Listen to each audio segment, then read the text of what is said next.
கிறிஸ்துவுக்குள் அன்பானவர்களே, என்னுடைய வாழ்த்தை தோத்திரத்தை நான் வரிசைப்படுத்திக் கொள்ளுகிறேன்.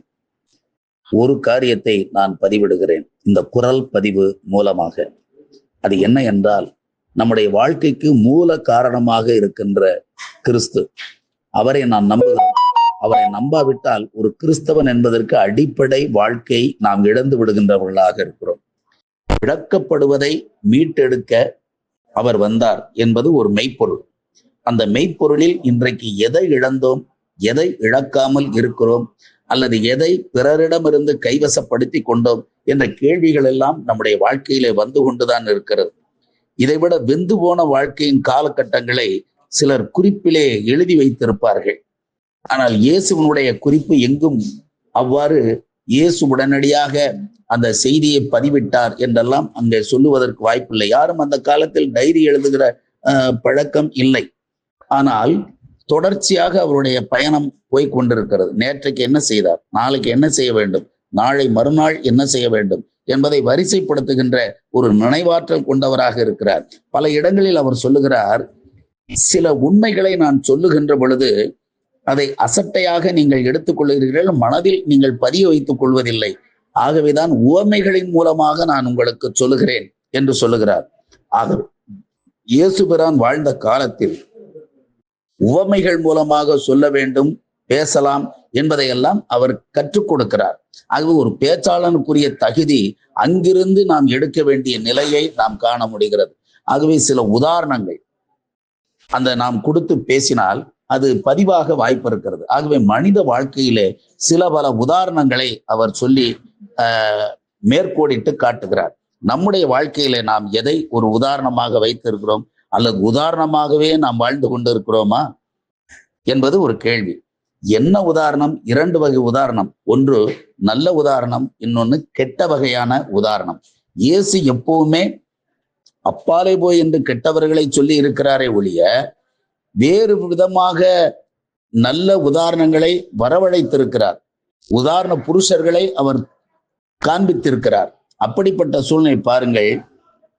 உவமைகளை சொல்லுகிறார், கூலிக்காரரை சொல்லுகிறார், கொடுக்க வேண்டும் என்பதை சொல்லுகிறார், ஊசியின் காதை குறித்து சொல்லுகிறார், ஒட்டகங்களை குறித்து இரண்டையும் இணைத்து பேசுகிறார்.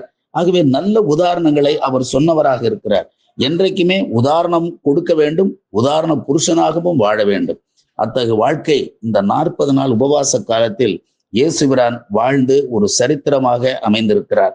நம்முடைய வாழ்க்கையிலே எத்தனை காலங்கள் இந்த வகையான ஒரு பதிவை நாம் செய்கிறோம்? சிலருக்கு 65 வயதாகும், 75 வயதாகும், 80 வயதாகும். உங்களுக்கு பிடித்தமான உங்கள் வாழ்க்கையிலே நடைபெற்ற ஆண்டுகள் எது அல்லது எந்த காலம் என்று கேட்டால் எல்லாமே எனக்கு பிடித்தது என்பார்கள். சிலர் சொல்லுவார்கள், எனக்கு வாழ்க்கையே பிடிக்கலைங்க, அப்புறம் எங்கீங்க நான் எந்த காலத்தை நான் சொல்ல அப்படிமாக.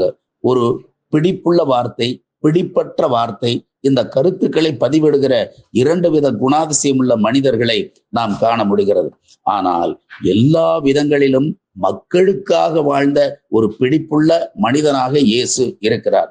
ஏன் இங்கே நான் மனிதன் என்று சொல்லுகிறேன் என்றால், அவருக்கு பசிதாகம் ஏற்பட்டது, வறண்டது, தண்ணீர் கேட்டார். ஆகவே மனித வகையினுடைய ஆற்றல் அவருக்குள் இருந்தது. ஆகவே அவரை மனிதன் என்று சொல்லுவதிலே தவறு இல்லை.